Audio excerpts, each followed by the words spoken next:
Hello, everyone. Welcome to day 11 of Dr. Greger's Daily Dozen.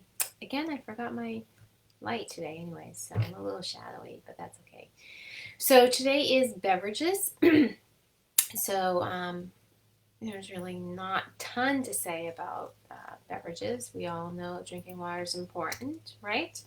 Um, but let me just say a couple things. So again, back to Hippocrates.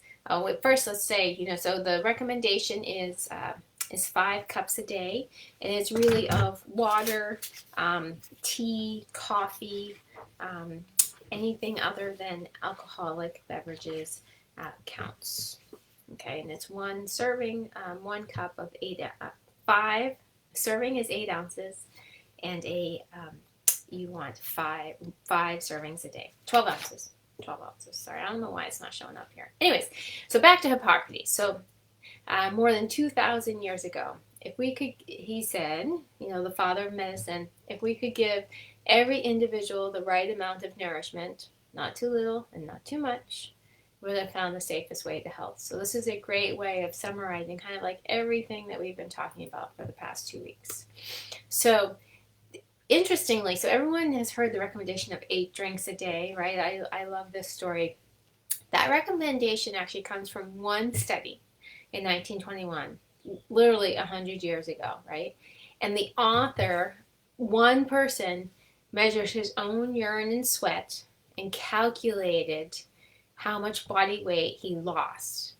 And then as a percentage of his body weight, that became the recommendation. So for the past 100 years, the recommendation has been based on a study of one man in 1921. Isn't that crazy? Completely crazy. But now there's a lot more evidence.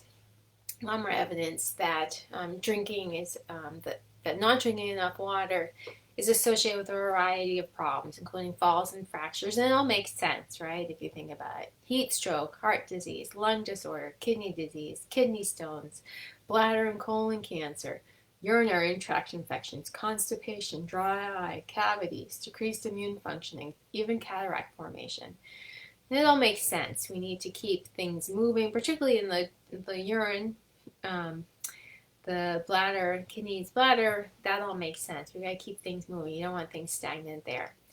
So sometimes it's difficult to study. Water is a thing that's difficult to study because healthier people just tend to drink more water. So is it the water that's making the difference as an independent factor, or is it that they're just healthier?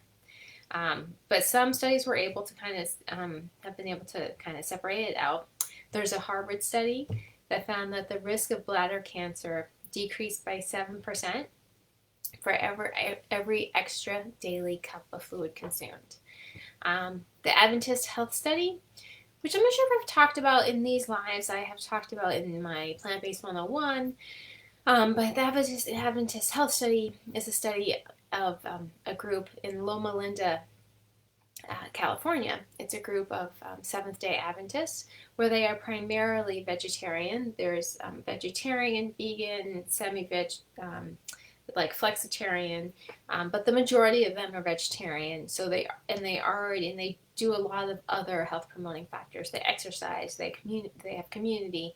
So they are actually one of the blue zones that I've talked about before. So, but in that study, so those who drank, and there's Adventist study 2, there's 1 and 2, there's multiple studies, but those who drank 5 glasses or more of water per day had about half the risk of dying from heart disease compared to those who only drank 2 glasses or less daily. So, and about half of the study were vegetarians, right? So, because most of them are vegetarians, so they may be getting extra water from more fruits and vegetables. So that's part of why the recommendation is 5. In addition to, you're going to get a lot of fluids from the fruits and vegetables that you consume. So it's not just what you drink; it's in everything that you consume. So, but in the Adventist Health Study, the protection remained even after controlling for the other factors, like how much fruits and vegetables they ate. So our brain is about 75% water. right? So it makes sense that we function better when we're hydrated. Think about it. Do you get headaches? I get headaches when I'm dehydrated. So studies in kids actually showed that, from it was like 9 to 11-year-olds who many kids show up to school slightly dehydrated. But there's a study that showed they gave kids, half the kids before a test, either a glass of water or no water. And those who were given a glass of water before a test did much better. So hydration also affects mood. This has to do with the brain. Restriction of fluid has been shown to increase sleepiness and fatigue as well as confusion. So you can get water from all the other drinks you consume, like I mentioned, including caffeinated beverages, except for soda, wine, and spirits, because those actually dehydrate you. So coffee is okay, like I said, but not for everyone. So it should be avoided if you have GERD. There's a slightly increased risk of bone fractures in women, but interestingly, there's a decreased risk of bone fractures in men with coffee. Go figure. Other people who should consider avoiding coffee, people with glaucoma or a family history may want to stay away from.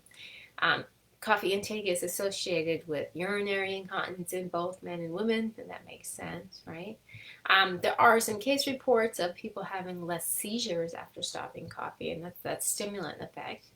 And some types of coffee may actually raise cholesterol due to the oils found in the coffee beans. So if you are having trouble managing your cholesterol, this might be something you want to consider cutting out. So tea is great. So both white and green teas are less processed than black tea, so are preferable. Green tea in particular has a decent amount of research out there and may play a role in prevention of a million things, but just to list some of them, like female cancer, so breast, ovarian, and endometrial cancer, as well as lower cholesterol, lower blood pressure, lower blood sugar, lower body fat. It may help with cognitive decline, stroke, diabetes. There's one study that actually showed that a certain type of Japanese tea, began with a B, I think, 3 times a day significantly reduced allergy symptoms. So those of us that suffer from allergies, particularly here in Florida where something is always blooming, might be something to worth considering. Another tea that deserves particular mention is hibiscus tea. Hibiscus tea is particularly good at lowering blood pressure. So if you're on blood pressure medication and you want to try to get off it, or you're just having trouble getting your blood pressure under control, considering having hibiscus tea on a daily basis, and that should help. There's pretty good data on that. So, if regular water is boring, like my husband, he says, I hate regular water. So he might drink carbonated water, that's fine. He has a soda stream and makes water. Be careful, more air can cause to more gas, so that if you have trouble belching or whatnot, that might be a problem. But try adding fresh fruits or veggies to water, you see at the spa, so you can just do that at home. Make a big batch up have it in the fridge ready to go. I always have a glass of water by my side all the time. So just make it a habit. So that's it. So again, the recommendation is 5 12-ounce glasses of beverages, kind of water-based beverages a day. So, but it can be water, tea, coffee, things like that. If anyone has, special iced tea mixes or suggestions for that, or any recipes, feel free to drop in the comments. We can all benefit from that. Kombucha would count as a fluid. We'd count here for those who are the kombucha fans.